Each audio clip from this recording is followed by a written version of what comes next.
Chapter 4, Everything Unsaid. It started with a misunderstanding. Or maybe it was never about the misunderstanding at all.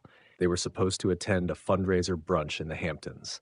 PR agents had emailed wardrobe guidelines, Ethan's driver was waiting downstairs, and Lena, she wasn't dressed. She wasn't even trying. He found her barefoot on the terrace, coffee in hand, wearing his oversized sweatshirt like it was hers to claim. "You're late," he said, jaw tight. "I didn't feel like going," she replied without turning. "Not an option." "You mean you didn't approve it?" He stepped forward. "This isn't about you." "No, Ethan," she said coolly. "It's about your image. The cold, unattached billionaire suddenly reformed by love." She scoffed. "A very profitable illusion." "It's a contract. It's emotional labor you don't even acknowledge." She finally turned to him. "I'm not just here to smile and wear nice dresses. I'm living this lie day and night. You're being paid." "Don't," she said, voice sharp. "Don't reduce me to a paycheck." Silence crackled between them. Then Ethan's voice dropped, dangerous and low. "You think this is easy for me?" "You've made it clear it's not personal," she said, "so don't start acting like it is." He flinched, and then all restraint snapped. "You were never just anyone to me," he shouted. The words echoed, too loud, too raw, too late to take back. Lena stared, stunned, into stillness. Ethan's fists were clenched at his sides like he wanted to grab the words before they hung between them. But they did, vivid, undeniable, bleeding truth.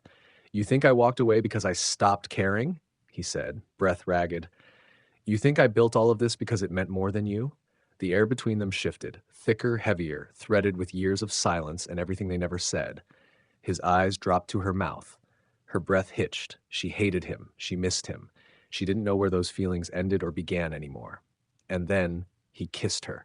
No warning, no permission, just raw, aching need. It wasn't sweet. It wasn't soft. It was desperation and memory and longing, pressed into the shape of a kiss that tasted like grief and want and everything they'd been pretending didn't still exist. She kissed him back. God help her. She kissed him like she remembered every curve of his mouth, every breath, every unfinished sentence. But the moment cracked before it could burn too long. She pulled back first. His forehead pressed against hers, both of them breathless. "I can't," she whispered. "I know," he said, eyes closed. "Me neither." She didn't sleep that night. Neither did he. The apartment was too quiet, too aware of what almost happened. At dawn, she packed her things into the same battered suitcase she'd carried into his world weeks ago. The clothes were nicer now, the bank account fuller. But inside, she felt hollow. Before she left, she wrote one sentence on a yellow Post-it note and stuck it on the marble kitchen counter. "Some lines, once crossed, don't fade. L." Then she walked out without a sound. Lost and found. 3 weeks passed. The tabloids still buzzed. Billionaire Ethan Vale and fiancée Lena Hart, the real deal? Private getaway sparks wedding rumors. Hart and Vale, from childhood friends to power couple? The narrative held. The illusion they'd built was airtight, too good, too photogenic, too conveniently tragic to be questioned. Lena had vanished, and Ethan's public silence only made them more magnetic. But behind the polished press photos and recycled headlines, Ethan Vale was unraveling.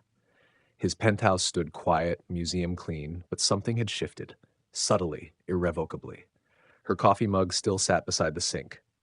Her yellow Post-it note remained untouched. He canceled meetings, ignored emails, PR panicked. The only event he didn't cancel was a scheduled interview with the Ellis Morning Show, a rare in-person segment he'd originally agreed to for shareholder optics. Now they were spinning it as a personal side of Ethan Vale exclusive. He hated cameras, but he sat under their lights anyway, tie askew, fingers pressed to his temple like his thoughts were sharp enough to cut. "You've never been one for interviews," the host said gently, eyeing him. "Why now?" He didn't look at her, just stared off slightly, voice quiet. "Because I lost the only person who ever saw me." Across the city, Lena sat cross-legged on the dusty hardwood floor of her old photography studio. It had taken her weeks to come back, to herself, to this space. The building smelled like turpentine and old dreams.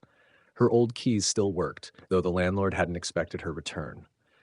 The walls were bare, except for one pinned photo left behind, a black and white image, slightly out of focus. Her and Ethan, laughing. Back when time still felt infinite. She didn't remember who took it, maybe a timer, maybe a friend. But she remembered the moment, how his eyes crinkled at the edges when he smiled at her, how he grabbed her hand and told her they'd conquer the world, how in that 1 second she'd believed him. Lena blinked hard. The dusty TV in the corner flickered on, one of those old sets she used to drag out during long editing sessions. She hadn't planned to watch anything, but the sound of Ethan's voice cut through the silence. I built everything so I'd never need anyone, he was saying, blinking slowly, his face a strange mix of vulnerability and restraint. But it turns out that was the most fragile thing of all. Because now, he paused. Now I'd give it all back just to have her in the same room again. Lena froze. Her breath caught in her throat. The host looked stunned. Ethan, are you saying this engagement was real? He gave the smallest smile. Sad, soft. I'm saying I loved her long before it started. The words hit her like a freight train. She didn't cry at first, just sat there shell-shocked, fingers trembling around the old photograph. But then it came, slow at first, then all at once. The sob she didn't realize had been waiting 3 years to escape. The grief of what they'd lost, the weight of what might still remain. She pressed her forehead to her knees and let the tears fall. That night, she developed the photo, not digitally, the old way, by hand, chemicals, patience, time. She watched their faces come alive in the tray, his eyes, her smile, a moment forever suspended. She touched the edge with shaking fingers and whispered, I never stopped. Chapter 6, Make It Real. The press conference was already chaotic when Lena slipped through the back entrance. Flashes burst across the sleek white stage where Ethan Vale stood in tailored black, clean-shaven but hollow-eyed, answering questions about the Vale Foundation's future. Cameras rolled. Reporters shouted over one another. No one noticed her at first, until he did. His voice faltered mid-answer.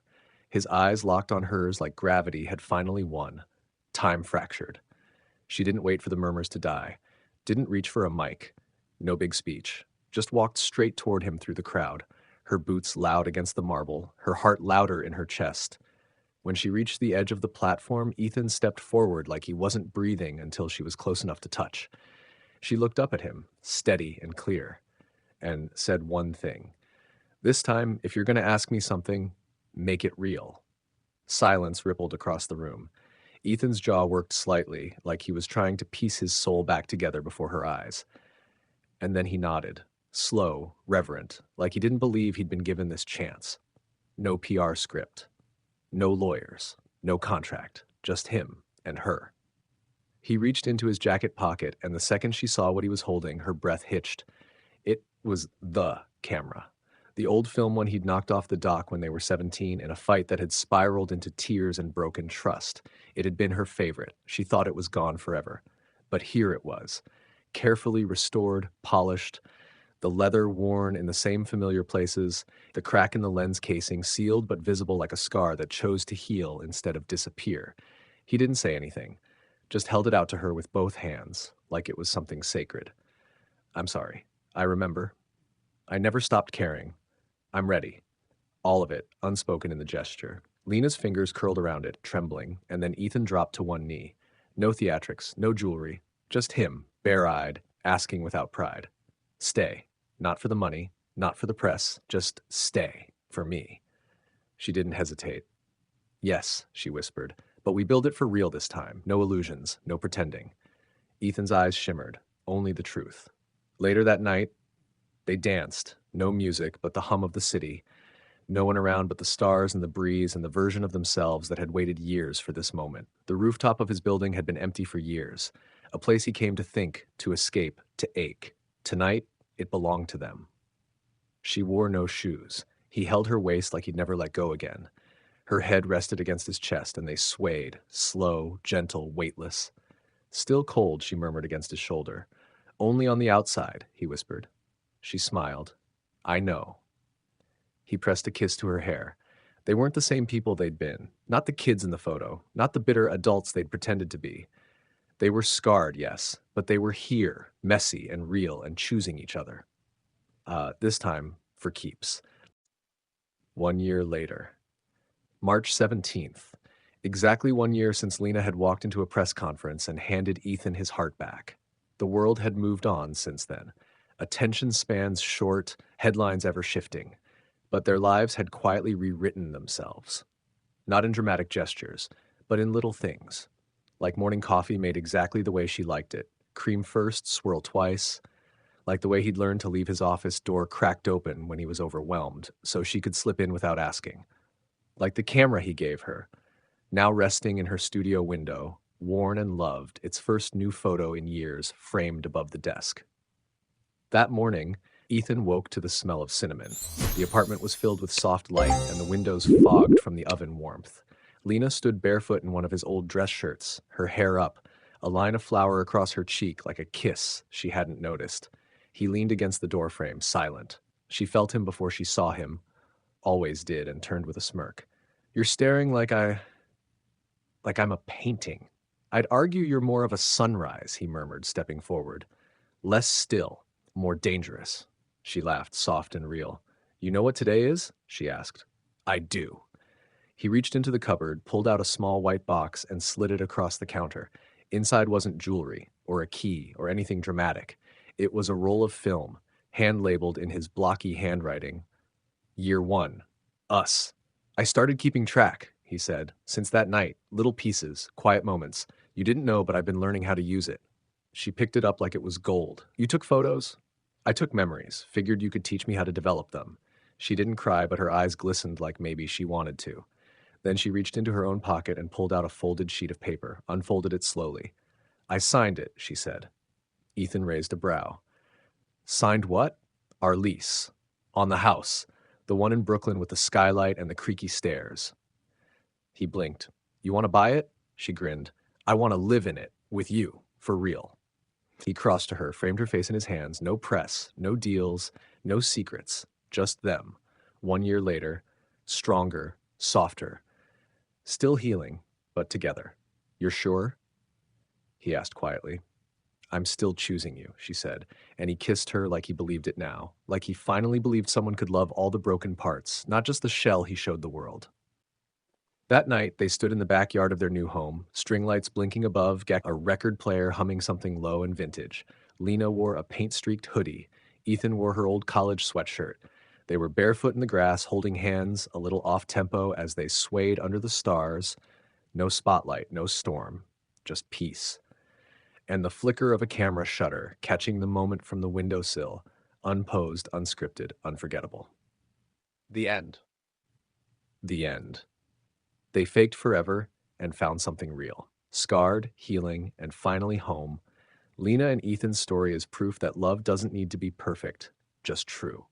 If their journey moved you, broke you a little, and then pieced you back together, subscribe or follow for more slow burn love stories filled with emotional depth, raw twists, and unforgettable characters. More stories are waiting, and they're just getting started.